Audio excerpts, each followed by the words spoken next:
The Singapore government has unveiled its population projections, showing that by 2030 we could have up to 6.9 million people. That's a 30% increase from the current 5.3 million. And of that number, 4.4 million, or about 64%, would be the resident population, down from the current 72%. The government says immigration will be necessary because the fertility rate remains stubbornly low. The numbers are grim. By 2025, Singapore's citizen population size will start to decline. By 2030, more people will exit than enter the workforce. By 2050, this is how the population pyramid will look like. More people above the age of 50 than there are younger Singaporeans. It's an outlook that has prompted the government to say it needs to act now before it's too late. This white paper is the first time the government has set out a comprehensive population roadmap to strike the best balance in our population policies.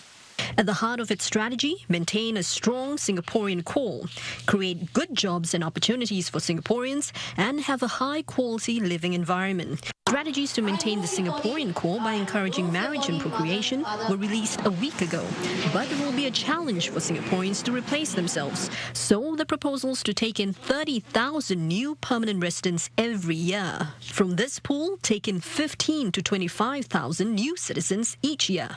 At this rate, by 2030, Singapore's resident population made up of citizens and PRs will hit about 4.4 million. Non-residents made up mostly of transient workers will hit 2.5 million.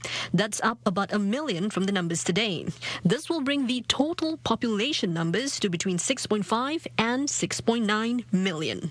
So the growth rate of both the workforce and the population will be half to a third of what it has been in the last 3 decades.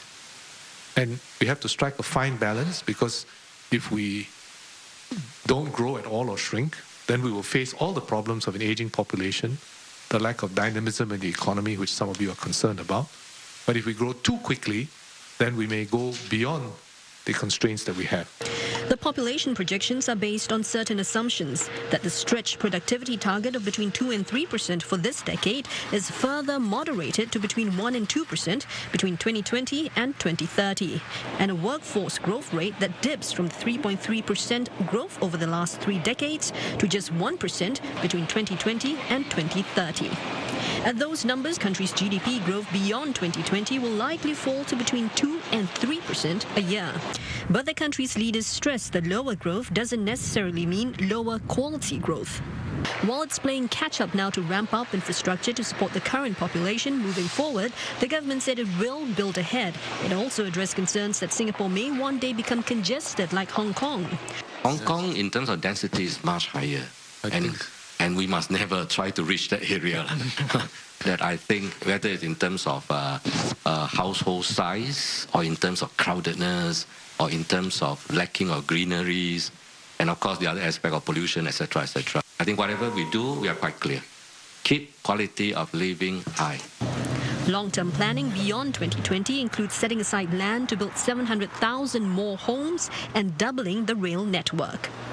Now, policymakers say it's all about meeting that fine balance, for example, in growing the citizen population pool versus bringing in more foreigners, or trying to achieve a higher growth rate versus a slower growth rate. Now, this report is the result of a year-long public consultation process where the government received close to 2,500 responses. Now, these issues will next be debated in Parliament in February.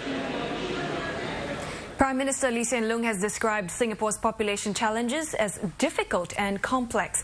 And he says it's not just the headline number in a white paper that matters, but getting the right mix of citizens and permanent residents. In a Facebook post, Mr. Lee says the white paper outlines how the government intends to build a sustainable population with a strong Singaporean core, and its goal is to ensure Singapore continues to thrive for the sake of the younger generation. Mr. Lee says it's about creating exciting opportunities for Singaporeans while building a city that offers a high quality of life.